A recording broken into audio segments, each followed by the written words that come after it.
I welcome you all on behalf of my channel Mathalaya. आज मैथालय पर हम ऑटोमॉर्फिज्म्स की कुछ इंपॉर्टेंट इलस्ट्रेशंस करने जा रहे हैं ताकि हम इस टॉपिक को और गहराई से और अच्छे से और क्लियरली समझ सकें। तो आइए बढ़ते हैं पहली इलस्ट्रेशन की तरफ। The first illustration says you have to find all automorphisms of Z10 and you have to find all that is you have to find all elements of automorphism of Z10 and उसके लिए आपको फिर एक composition table भी construct करना है। तो पहला काम आपको क्या करना है, इसकी जितनी भी पॉसिबल ऑटोमॉर्फिज्म्स हैं वो बतानी है और फिर वो सब फाइंड आउट करने के बाद आपको ऑटोमॉर्फिज्म Z10 ग्रुप का कॉम्पोजिशन टेबल भी कंस्ट्रक्ट करना है। तो चलिए शुरुआत करते हैं। तो मान लेते हैं अल्फ़ा कोई ऑटोमॉर्फिज्म Z10 का एक एलिमेंट है। ऑटोमॉर्फिज्म Z10 क्या होता है, अपने आप में एक ग्रुप होता है which is the group of all possible automorphisms of Z10। तो अल्फ़ा उसका कोई एलिमेंट है, तो हमें ऑटोमॉर्फिज्म Z10 के ही एलिमेंट्स बताने हैं वो क्या क्या होंगे। तो अल्फ़ा हमने उसमें से एक एलिमेंट ले लिया। तो पहले मैं आपको Z10 बता दूं। Z10 is the cyclic group which consist of the integers ranging from 0, 1, 2 to n। और जिसमें ऑपरेशन होता है वो होता है एडिशन मॉडुलो 10। यानी अगर मैं आपसे 9 + 9 और 2 को कहूँ कि ऑपरेट करके क्या मिलेगा, तो 9 और 2 को ऑपरेट करके 1 मिलेगा, because 9 + 2 is 11 and if you divided it by 10 you will get 1।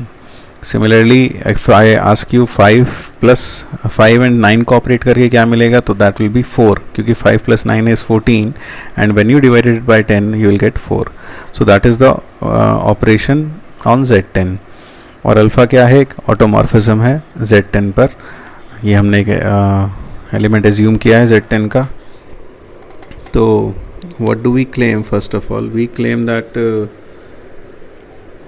Alpha k is known, alpha k for all k belonging to Z10 is known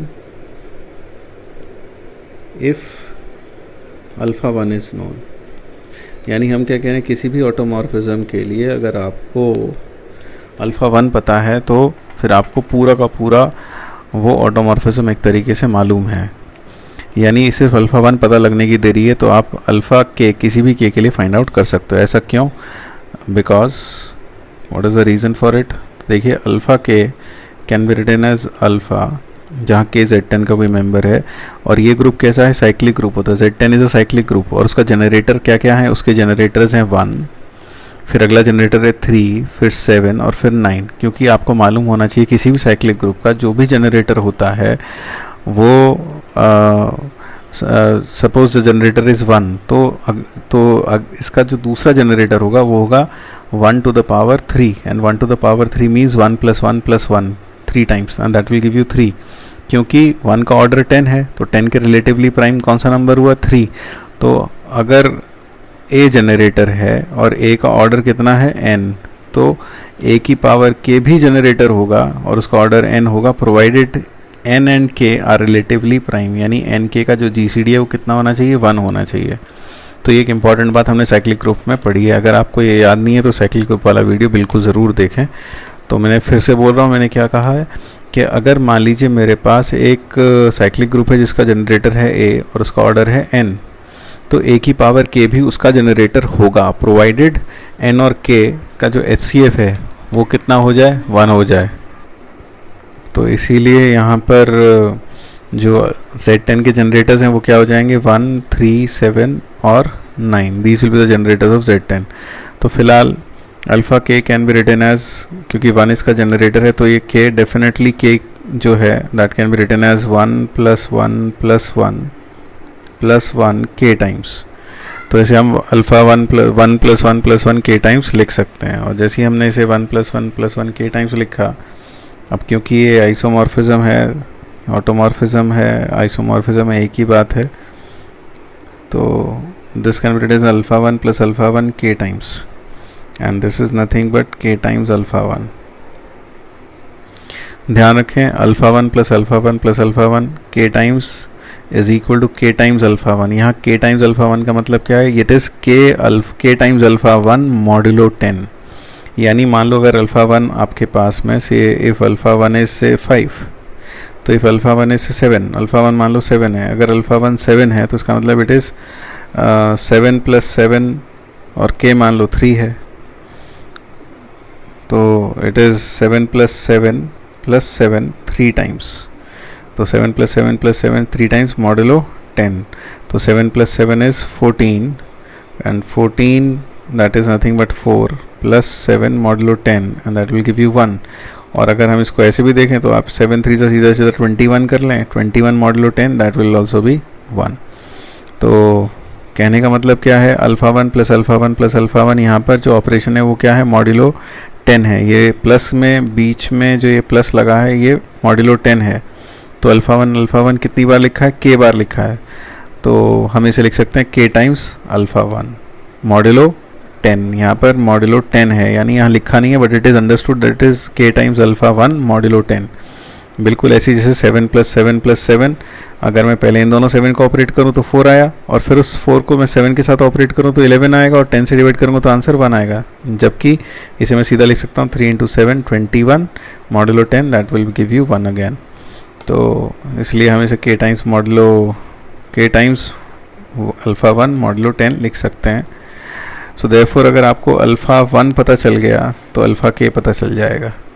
तो इसीलिए जो हमारा क्लेम था that stands true, that is alpha k is known if alpha 1 is known.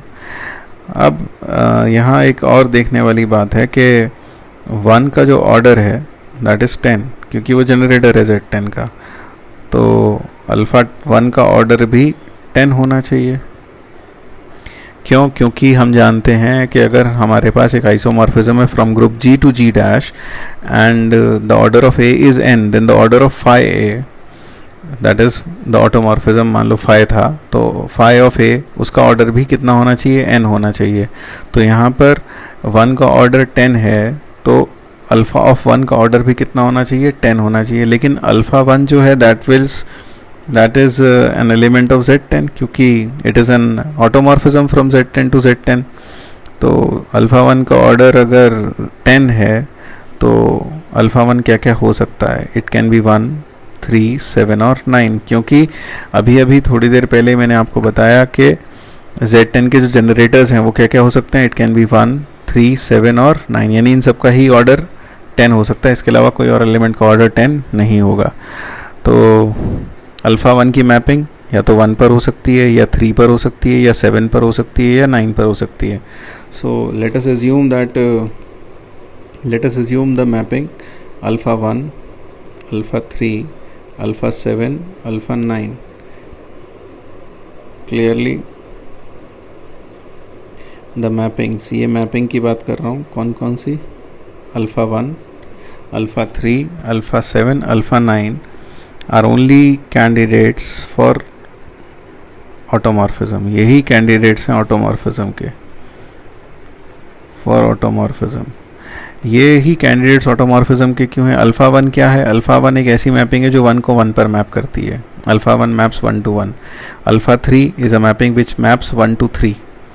तो मैं इसे अगले page पर अच्छे से लिखता हूँ कि alpha 1 of 1 is 1, alpha 3 of 1 is 3, alpha 7 of 1 is 7, alpha 9 of 1 is 9। तो ये मैपिंग है।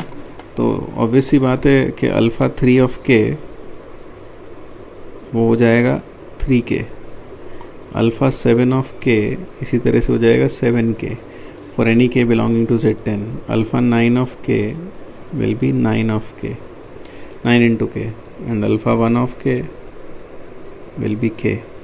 तो हमने अपनी मैपिंग इस तरह से डिफाइन की है such that this mapping maps 1 to 3। 1 को कहाँ मैप करता है, 3 पर, और किसी भी k को कहाँ मैप करेगा, 3k पर। So that is how we have defined these mappings. तो हम कह रहे हैं कि इन मैपिंग्स के अलावा कोई और ऑटोमॉर्फिज्म, अगर ये ऑटोमॉर्फिज्म्स हैं तो अगर ऑटोमॉर्फिज्म हैं तो इन्हीं में से कुछ होंगी, इसके अलावा कोई और ऑटोमॉर्फिज्म संभव नहीं है। उसका कारण क्या है, क्योंकि ऑटोमॉर्फिज्म के लिए ये ज़रूरी है कि अल्फ़ा 1 का ऑर्डर कितना होना चाहिए, 10 होना चाहिए। तो अल्फ़ा 1 का ऑर्डर 10 तो तभी हो सकता है जब अल्फ़ा 1 या तो 1 हो, या 3 हो, या 7 हो, या फिर 9 हो। तो अगर ऑटोमॉर्फिज्म्स हैं तो वो ऑटोमॉर्फिज्म अल्फ़ा 1 अल्फ़ा 3 अल्फ़ा 7 या अल्फ़ा 9 में से ही कोई होगी। तो So now let us check whether they are automorphisms or not. तो अल्फा 1 तो आइडेंटिटी है, is identity mapping, therefore it is an automorphism. ये तो ऑटोमॉर्फिज्म होगा ही.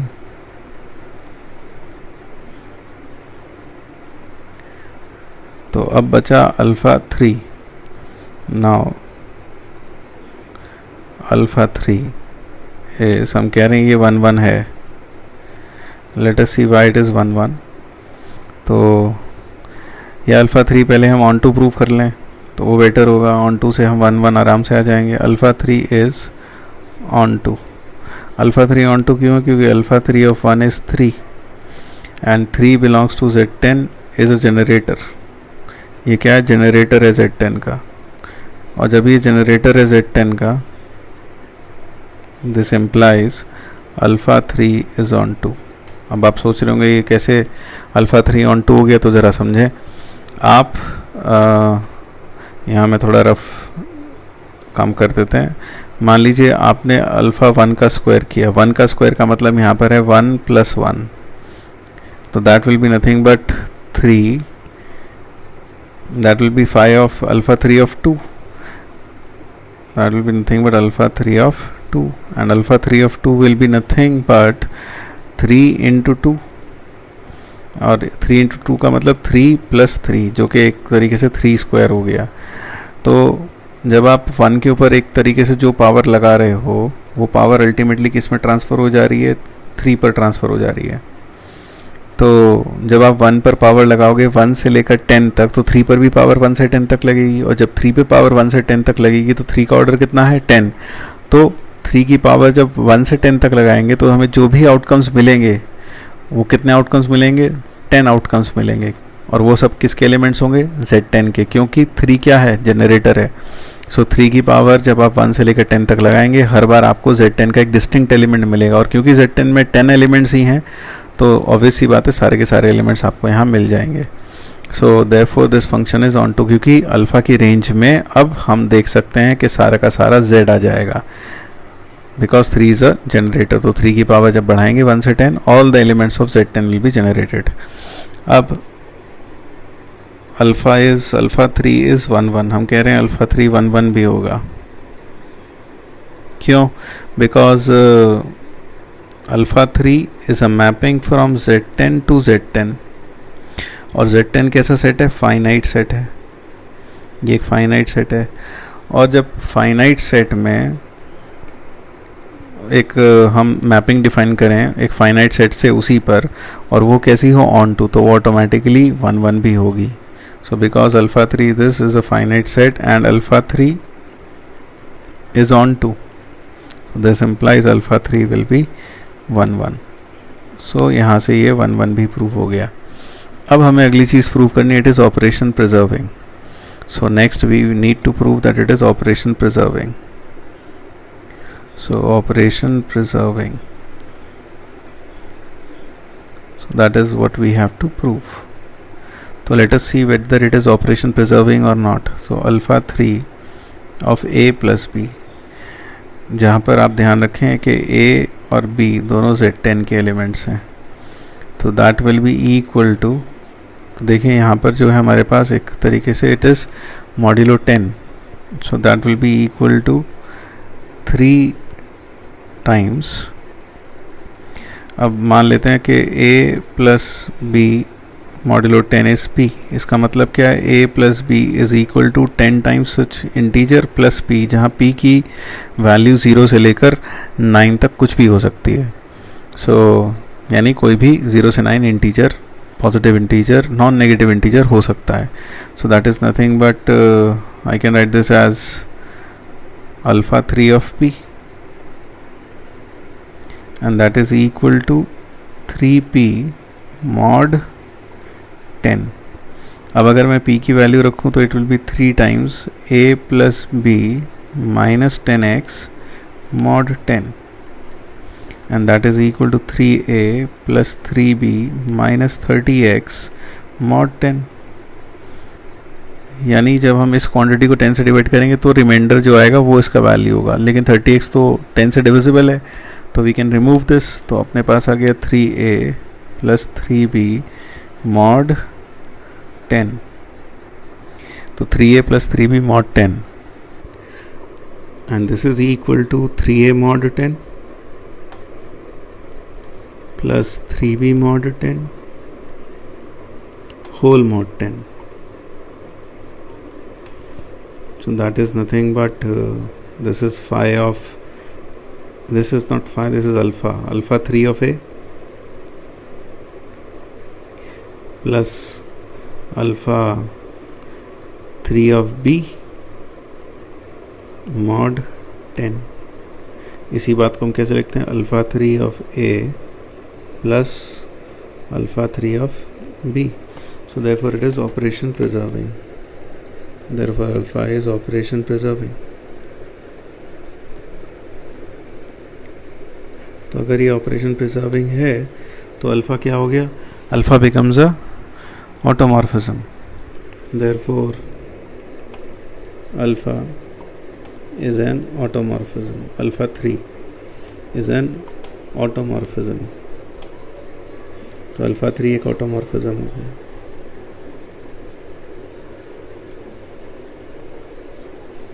So once alpha 3 is an automorphism, similarly we can prove that alpha 7, alpha 9 are also automorphisms. Are also automorphisms of Z10. So तो हम यहाँ पर automorphism of Z10 का अगर हम ग्रुप लिखें, that is nothing but alpha 1, alpha 3, alpha 7, alpha 9. तो ये ग्रुप हो गया ऑटोमॉर्फिज्म्स का, जिसका ऑपरेशन होगा, जिसमें जो कॉम्पोजिशन या ऑपरेशन होगा that will be the function composition. तो जैसे एग्जांपल के तौर पर अगर मैं अल्फ़ा 3 कंपोजिट अल्फ़ा 3 करूं, तो alpha 3 composite alpha 3 of 1 will be nothing but alpha 3 of alpha 1. Alpha 3 of 1 that is alpha 3 of 3 and that is nothing but 9. और 9 होगा एक तरीके से अल्फ़ा 9 ऑफ 1. और क्योंकि ये 1 पर एग्री कर रहे हैं तो इसका मतलब alpha 3 composite alpha 3 will be equal to alpha 9. तो alpha 3 composite alpha 3 equal to alpha 9. तो इस तरह से ये एलिमेंट्स आपस में कंपोज करेंगे. इसी तरीके से अगर मैं मान लीजिए आपसे पूछूं अल्फ़ा 7 कंपोजिट अल्फ़ा 9, तो that will be equal to, आप इसे फिर से क्या करेंगे, अगर आप इसकी वैल्यू देखें 1 पर, that will be nothing but alpha 7 of 9 that is 63, that is 3 and that is alpha 3. तो alpha 7 composite alpha 9 is 3. So that is how it proceeds. तो अब हम इसकी कॉम्पोजिशन टेबल बनाते हैं. तो let us draw the composition table for it. This is alpha 1, alpha 3, alpha 7, alpha 9, alpha 1, alpha 3, alpha 7 and alpha 9, and we are making the composition table for automorphisms of Z10. तो alpha 1 तो identity है, तो alpha 9, alpha 3 alpha 1 will be alpha 3, alpha 3 composite alpha 3 is alpha 9, alpha 9 alpha 7 alpha 3. तो देखिए alpha 7 और alpha 3 में जो 1 की इमेज आएगी वो आएगी 21 that is 1, तो that is alpha 1 दैट. और इसी तरीके से 27 ही आएगा अल्फ़ा 7. आप समझ रहे हैं कैसे लिख रहे हैं, अल्फ़ा 3 और अल्फ़ा 9 में 1 की इमेज, अल्फ़ा 3 कंपोजिट अल्फ़ा 9 1 की इमेज. तो आप समझ सकते हैं अल्फ़ा 3 कंपोजिट अल्फ़ा 9 1 की जब इमेज लेंगे, अल्फ़ा 3 कंपोजिट अल्फ़ा 9, यहाँ 9 सोच लें, तो this will be alpha 3 of 9 and alpha 3 of 9 will be 27. 27 is nothing but basically 7, so that will B alpha 7. So now similarly this is alpha 7, this is alpha 1, this is alpha 9 and this is alpha 3, then this is alpha 9, 9 3 is 27, 27 7, 7 and 63 3 and that is alpha 1. तो अगर आप देखें एक तरीके से ये जो composition हुआ है, ये कैसे हुआ है कि 3 इंटू से 3 इंटू 3 दैट इज़ 9 मॉड्यूलो 10, तो अल्फ़ा 9, 9 इंटू मान लो 9 और 9 का मैं देख रहा हूँ, तो 9 मल्टीप्लाई 9 मॉड्यूलो 10, 9 9 81 एंड 1. 7 और 7 9 का देखें तो अल्फ़ा 7 7 9 63 मॉडुलो 10 दैट इज़ 3। तो इसको देखकर तो ऐसा लग रहा है जैसे ये, अगर मैं एक और यहाँ U10 का कॉम्पोजिशन टेबल बनाता हूँ, if I draw the composition table of U10 will also consist of 1 3 7 and 9, and 1 3 7 and 9, it is 1 3 7 9 3 9 1 7 7 1 and 9 and 3. This is 9 7 9 7 63 3 and 1. So that is the composition table. अगर आप इन दोनों composition table को ढंग से देखें तो आप देखेंगे 1 के पहली रो 1 3 7 9, यहाँ अल्फ़ा 1 अल्फ़ा 3 अल्फ़ा 7 अल्फ़ा 9, यहाँ 3 9 1 7, यहाँ भी अल्फ़ा 3 9 1 7 7 1 9 3 7 1 9 3 9 7 3 1 9 7 3 1। तो देखा जाए तो ये दोनों टेबल्स बिल्कुल एक जैसी ही लग रही हैं, बस सिर्फ अंतर इतना है कि ये नोटेशनली डिफरेंट है, otherwise the group structure is same. और मैथमेटिक्स में, अलजेब्रा में, मॉडर्न अलजेब्रा में हम ऐसे ग्रुप्स को जिनका अलजेब्रिक स्ट्रक्चर तो सेम हो, सिर्फ नोटेशनली डिफरेंट हो, तो वो आइसोमॉर्फिक कहलाते हैं। तो इसको देखकर तो ऐसा लगता है, ऐसा क्या लगता है, इसको देखकर यहाँ से सिद्ध होता है कि automorphisms of Z10 is isomorphic to U10। अब सवाल उठता है क्या ये बात हर ऑटोमॉर्फिज्म ऑफ Z पर कही जा सकती है, Zn पर कही जा सकती है? बिल्कुल ये बात हम हर किसी के लिए, हर Zn के लिए बोल सकते हैं। तो बेसिकली इट इज़ ऑटोमॉर्फिज्म्स, हमें प्रूव करना है automorphism of Zn is isomorphic to Un, so that is the next problem. तो बिल्कुल इसका प्रूफ जो होगा वो डेफिनेटली पिछले जो इलस्ट्रेशन है उससे काफ़ी मैच करेगा, उसी के आइडियाज़ को हम इस प्रूफ में यूज़ करेंगे। और ये रिज़ल्ट आप याद भी रखेंगे कि ऑटोमॉर्फिज्म ऑफ Z10 और UN स्ट्रक्चरली सेम होते हैं, यानी ये दोनों के दोनों कैसे होते हैं, आइसोमॉर्फिक होते हैं। सो सबसे पहली चीज़ तो अल्फ़ा, एनी ऑटोमॉर्फिज्म अगर हम बात करें तो any automorphism alpha is determined by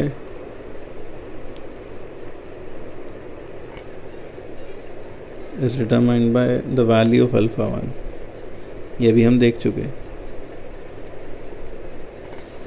और अल्फ़ा 1 जो होना चाहिए that should belong to UN। ऐसा क्यों? क्योंकि अभी अभी हमने जो ये देखा कि अल्फ़ा 1 जो होना चाहिए यहाँ पर Z10 के केस में, अल्फ़ा 1 कैन बी 1 3 7 और 9। 1 3 7 और 9 क्यों? क्योंकि ये रिलेटिवली प्राइम है 10 के साथ। और गौर से देखें 1 3 7 और 9 यही एलिमेंट्स किसके होते हैं, U10 के होते हैं। तो इसीलिए यहाँ जो हम लिख रहे हैं दैट इज़ अल्फ़ा 1 जो होगा वो U10 ही होगा, that is will be relatively prime to n, तो it will belong to UN। तो अल्फ़ा 1 बिलोंग्स टू UN। तो let us consider a correspondence T from let us consider a correspondence T from automorphism of Z10, बल्कि इसे ऐसे लिख देते हैं, let us consider an automorphism T from automorphisms of Z10 to U16 U अभी हम 10 की बात करें, n, we are now in n, तो हम n की बात करेंगे। तो automorphism Zn to UN defined by alpha T of alpha is equal to alpha 1, यानी कि T क्या करेगा, अल्फा ऑटोमॉर्फिज्म Zn से एक एलिमेंट उठाएगा और उसे कहाँ मैप करेगा, अल्फा 1 पर मैप करेगा।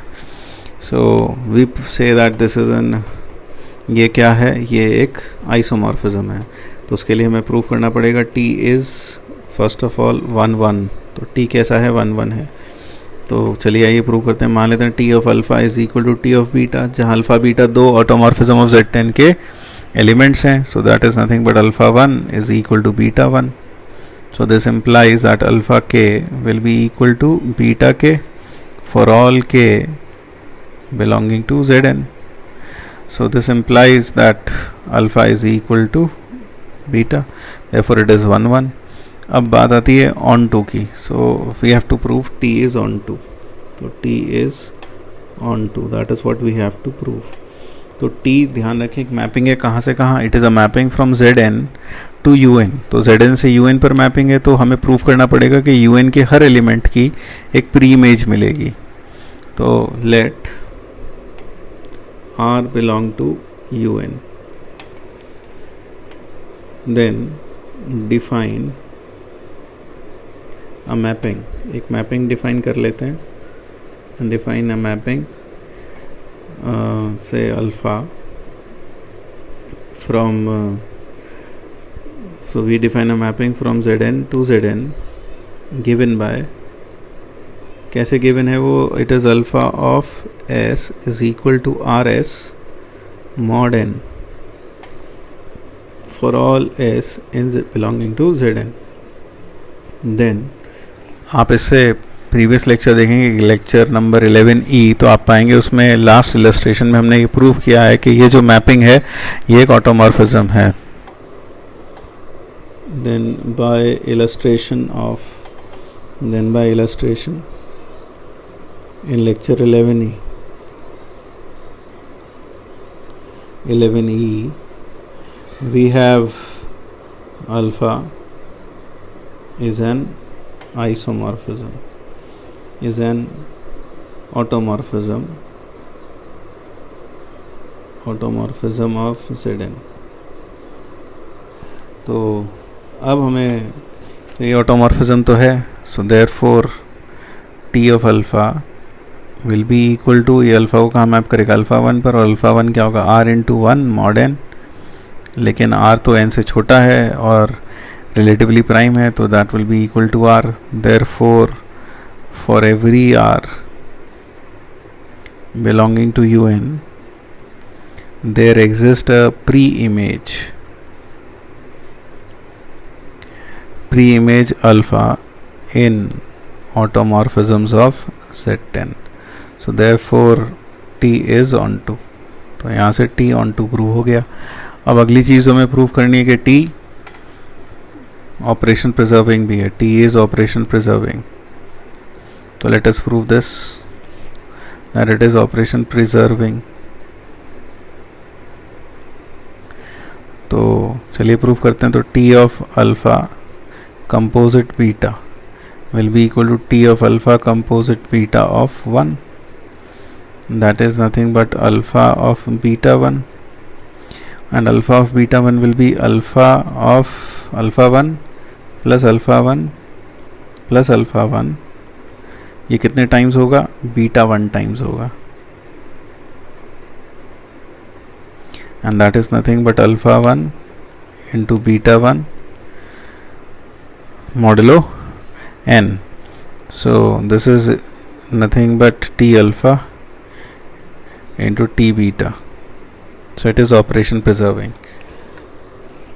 सो आई होप ये क्लियर हो गया होगा कि T alpha into T beta, therefore it is operation preserving. Therefore ये क्लियर हुआ ना कि अल्फ़ा 1 ये कैसे आया, क्योंकि अल्फ़ा ऑफ के क्या होता है, alpha 1 plus alpha 1 plus alpha 1.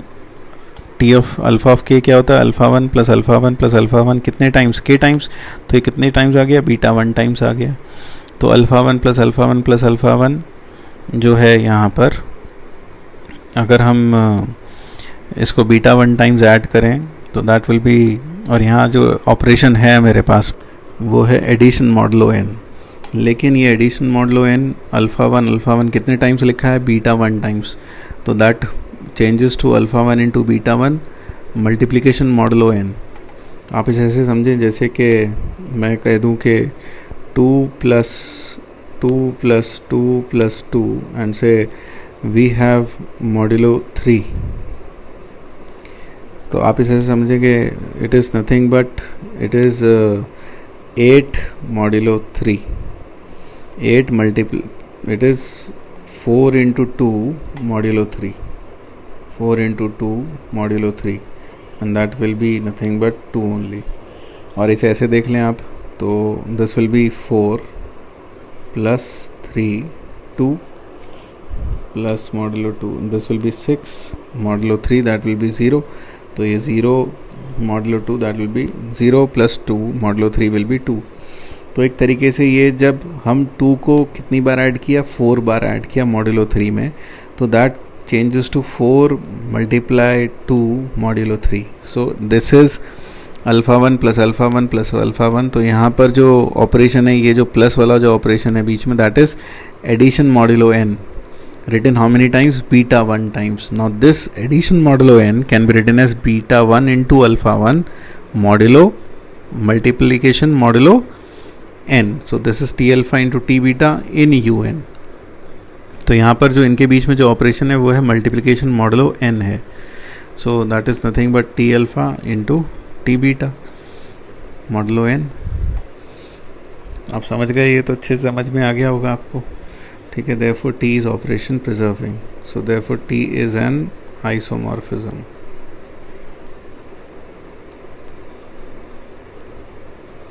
तो ये आइसोमॉर्फिज्म हो गया of automorphisms of Z10 to un. So I can say that automorphism of Z10 is isomorphic to un. अब जो अगला इलस्ट्रेशन हम करने जा रहे हैं वो है, you have to prove that the mapping from from U16 to itself defined by x to x cube is an automorphism. तो ये प्रूव करना है कि ये मैपिंग ऑटोमॉर्फिज्म है. So late say phi from U16 to U16 be defined as phi of x cube, phi of x equal to x cube. So we have to prove that it is an automorphism. तो पहली चीज़ prove करेंगे, phi is 1 1. तो पहले तो मैं आपको U16 के elements बता दूँ. तो U16 consists of all positive integers which are less than 16 and are relatively prime to it. तो it is 1 3 5 7 9 11 13 and 15. So that is U16. तो phi हमें प्रूव करना है 1 1 है. तो phi 1 1 प्रूव करने से पहले मैं बता दूँ 1 क्यूब इज इक्वल टू 1 होगा. 3 क्यूब विल बी 27, और अगर आप इसे 16 से डिवाइड करेंगे that will give you 11. Then 5 cube will be 13, and similarly 7 cube will be 7, and 9 cube will be 9, 11 cube will be 3. Basically करना क्या, 9 इंटू 9 इंटू 9 डिवाइड बाय 16. तो जब 16 से डिवाइड करेंगे तो final answer would be 9 in this case. और इसी तरह से 13 cube is 5 and 15 cube is 15.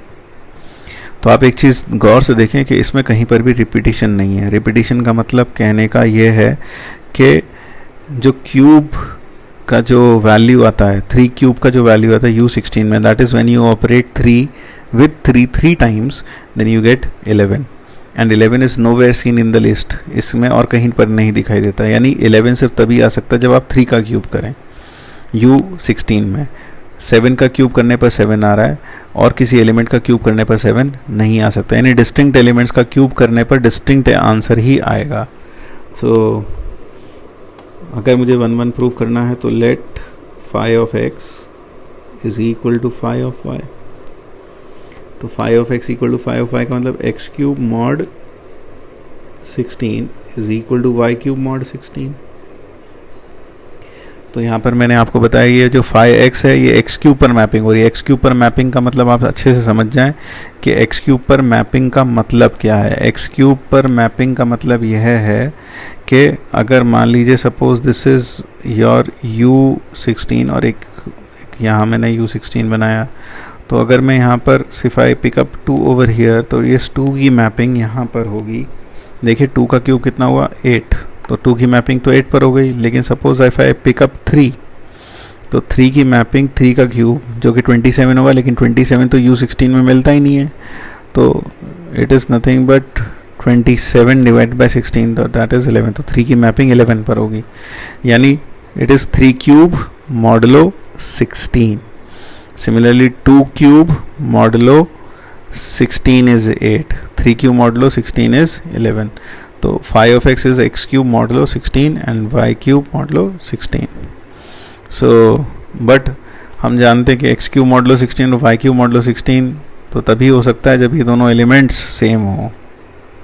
क्यों? क्योंकि किन्हीं भी एक्स और वाई के लिए, जहाँ एक्स और वाई यू 16 के एलिमेंट्स हैं, किन्हीं भी डिस्टिंक्ट एलिमेंट्स पर क्यूब करने पर, मॉडलो 16 करने पर सेम आंसर बच ही नहीं रहा है। तो अगर सेम आंसर बच रहा है इसका मतलब ये दोनों एलिमेंट्स भी कैसे होंगे? सेम होंगे। सो फाई इज़ 1 1, तो फाई 1 1 हो गया। अब phi is a mapping from U16 to U16 and U16 is finite set. This implies phi is onto because phi is 1 1, तो 1 1 है तो onto हो ही जाएगा फाइनाइट सेट के लिए, तो ये on 1 1 भी हो गया। Now let us just prove that it is operation preserving। तो phi of AB will be equal to AB का cube modulo 16। So that is nothing but, क्योंकि ये abelian group है, U16 is an abelian group, so this can be written as A cube B cube modulo 16, and that is nothing but A cube modulo 16 into B cube modulo 16 whole modulo 16. So that is nothing but phi of A, phi of B modulo 16. So that is phi of A into phi of B. So it is operation preserving. Therefore phi is operation preserving.